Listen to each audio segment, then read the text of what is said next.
નમસ્કાર દર્શક મિત્રો, હું છું પરમાર અનિશા. તમે જોઈ રહ્યા છો લોક સામાન્ય. તો જોઈએ આજના સમાચાર અમરેલીથી અમારા રિપોર્ટર દિનેશ સાદલ સાથે. રાજ્યમાં ખુલ્લેઆમ ચાલી રહેલા દારૂના કૌભાંડ અને લઠ્ઠાકાંડની ઘટનાઓના વિરોધમાં આમ આદમી પાર્ટી દ્વારા અમરેલી ખાતે ઉગ્ર દેખાવો કરવામાં આવ્યા હતા. ગુજરાતમાં હપ્તા રાજ લાવ્યું, બુટલેગરોનું રાજના બેનરો સાથે કાર્યકરોએ ભાજપ સરકાર અને ગૃહમંત્રી હર્ષ સંઘવી સામે ભારે સૂત્રોચ્ચાર કર્યા હતા. આપ નેતાઓએ ગૃહમંત્રીના તાત્કાલિક રાજીનામાની તથા બુટલેગરો સામે કડક સજાની માંગણી કરી હતી.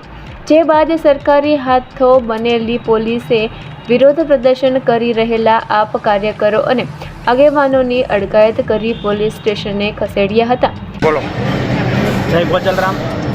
આજરોજ મીડિયા દ્વારા સ્ટિંગ ઓપરેશન કરવામાં આવ્યું અને જાણવા મળ્યું કે ફતેપુર ગામ મુકામે અસામાજિક તત્વો અને બુટલેગરો દ્વારા બેફામ દેશી અને વિલાયતી દારૂઓ વેચવામાં આવી રહ્યો છે.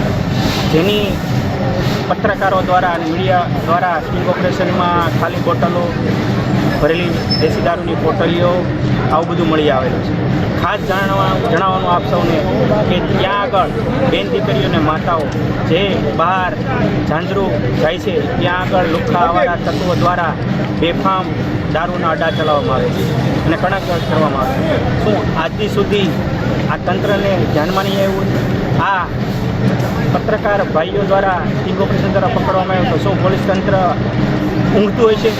આજે અમરેલી જિલ્લામાં અવનવી જગ્યાએ દેશી દારૂ અને વિલાયતી દારૂઓ મળે તો શું અમરેલી જિલ્લાની પોલીસ અને તંત્ર જાગશે કે સફાળા તંત્રની બેદરકારી જે અત્યાર સુધી ચાલી રહી છે એ તમને નહીં ખબર હોય કે આ લઠ્ઠાકાંડ થઈ રહ્યા છે, બુટલેગરો બેફામ બન્યા છે તો એને નાથવાનું કાંઈ કામ હોય? ફક્ત ને ફક્ત ભાજપ સરકાર અને એના ગૃહમંત્રીના ઈશારે કામ કરતી આ પોલીસ તંત્રને મારે નમ્ર વિનંતી છે કે શું તમે વાટ જોઈ રહ્યા છો કે ભાવનગરમાં અને 2 વર્ષ પહેલાં બોટાદમાં જે કાંડ બન્યો લઠ્ઠાકાંડ એવો અમરેલીમાં બને પછી તમે જાગશો અને તમારી નૈતિક ફરજ ઉપર ઉતરી આવશો?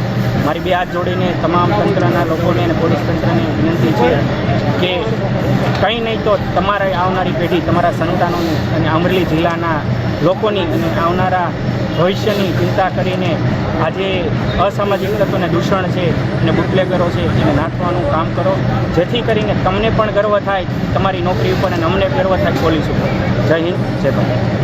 આજ રોજ ભાવનગરમાં જે વિદેશી દારૂ, ઇંગ્લિશ દારૂના કથા કૌભાંડ, ડુપ્લિકેટ દારૂના લઠ્ઠાકાંડ બાબતે ભાજપ સરકાર અને એના કહેવાતા ગૃહમંત્રી એવા હર્ષ સંઘવી, જે એણે પોતે સાબિત કર્યું છે ડ્રગ સંઘવીમાંથી તેણે ખાલી દારૂની બોટલો પ્રત્યેનો પ્રેમ કેટલો છે અને લઠ્ઠાકાંડમાં જે નિર્દોષ લોકો મર્યા એની નૈતિક જવાબદારી લઈને પોતે છછીક રાજીનામું આપે અને ન આપે તો આમ આદમી પાર્ટી એના રાજીનામાની માગણી કરે છે કે રાજીનામું આપે અને મુખ્યમંત્રીને રજૂઆત કરી છે કે એમનું પદભ્રષ્ટ કરીને એની ઉપર કાર્યવાહી કરવામાં આવે. જ્યારે કોઈ વિરોધ પક્ષના નેતાઓ કે વિરોધ પક્ષના લોકો અથવા આમ જનતા એના હક માટેનો અવાજ ઉઠાવે ત્યારે પોતાની બાહુબલી દેખાડે છે, પણ જ્યારે તેની પાર્ટીના અથવા પોતાની નૈતિક જવાબદારી વિશે કોઈ સવાલ પૂછે તો ત્યારે મિયાઓની મીંદડી થઈ જાય છે. તો આ બની બેઠેલા ડ્રગ સંઘવીને અમારી માગણી છે કે પદ ભ્રષ્ટ કરવામાં આવે, એનું રાજીનામું લેવામાં આવે અને જે આ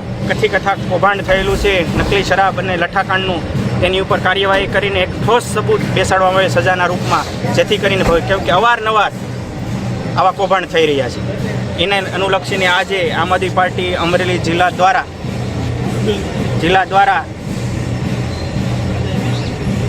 આ કાર્યક્રમ કરવામાં આવ્યો હતો વિરોધ પ્રદર્શનનો, જેના ભાગરૂપે પોલીસ ભાજપ સરકારનો હાથો બની અમને તમામ લોકોને ડિટેન કરેલા છે અને પકડીને પોલીસ સ્ટેશને લાવેલા છે. તો ફરી મળીશું એક નવા સમાચાર સાથે. ત્યાં સુધી જોતા રહો લોક સામાન્ય.